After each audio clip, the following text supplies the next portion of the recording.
What's up, guys? It's your girl Dad, and I'm back again with another video. And I just wanted to do a quick little video showing you guys how I take off my clients' nails when they want to get a new set.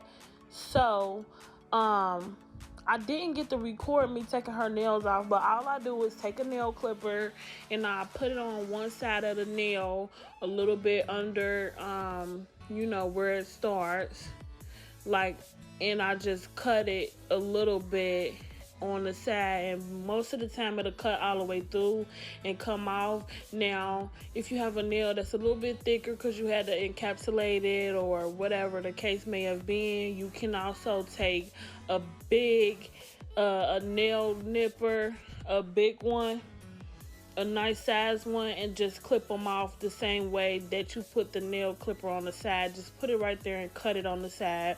Or you could take one of the nail clippers that you push down if they're not, a nice thickness, and you can just cut them off like that.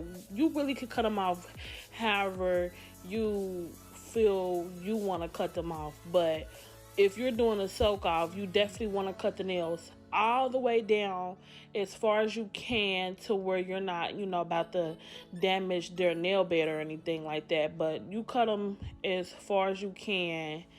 And even when I do cut them down, I go back in after I file some and make sure I'm cutting them down a little bit more, because when we're doing a soak off, we want to get it off as fast as possible, so you don't need to keep any length on the nail that you don't need.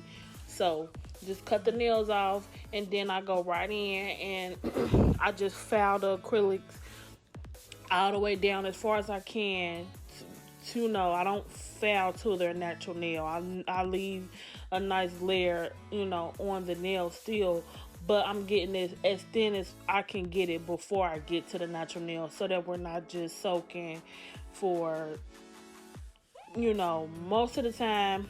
The soak off part only is about 20 minutes, if that, once I file it all the way down as thin as I can get it. So you want to get that acrylic as thin as you can get it. You want to cut off any free edge as much as you can, unless they, want to keep their natural nails underneath.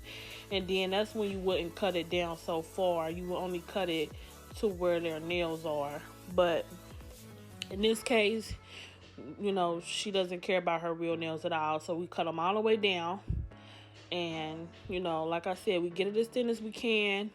And then once I have it, filed down the thickness that I like, then I go in and I just dust the hand off, put that hand in the bowl, and put a towel over it so it could kind of go a little bit faster. And then I'll work on the next hand. So I don't waste time and file the acrylic down on both hands and then put it in, because then we're wasting time there. I always do that first hand first. Get that in the acetone, because most of the time when I do it that way, once I'm done filing all the acrylic off for the other hand, the acrylic that's left on the nails is already broke down enough, so when I go in with my cuticle pusher after I put the other hand in the acetone, it's already, pretty much broke down enough where sometimes I may have to put a finger or two back in, but for the majority, doing it the way I do it here, it'll be done by the time you file that other person's hand. Then you can put the other hand, and then when you got the second hand in there and the other hand is done and you pushed all the acrylic off with your cuticle pusher, then you could go in and start to prep the nails for the new set. And then that's what I do. Pretty easy, very healthy for the nails. This is the way that you should be doing it. Now, I know people that use forms, they don't even use acetone at all, because as long as you get it down to a pretty good thin layer, you can put whatever you want on top of it.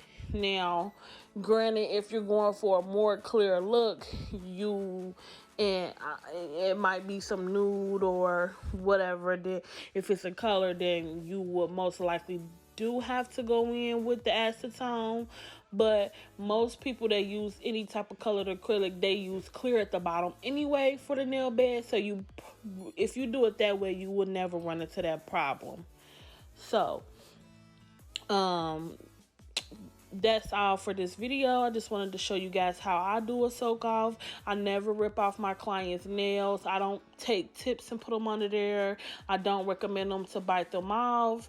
And yeah, that's how I do it. So if you like this video, please give me a thumbs up. If you're not subscribed, do me a favor and subscribe and hit that bell so that you can be notified every time I post a video every day. Yes, every day we post videos on my channel every day. So go ahead and subscribe if you haven't, and I'll catch you guys in my next one. Bye.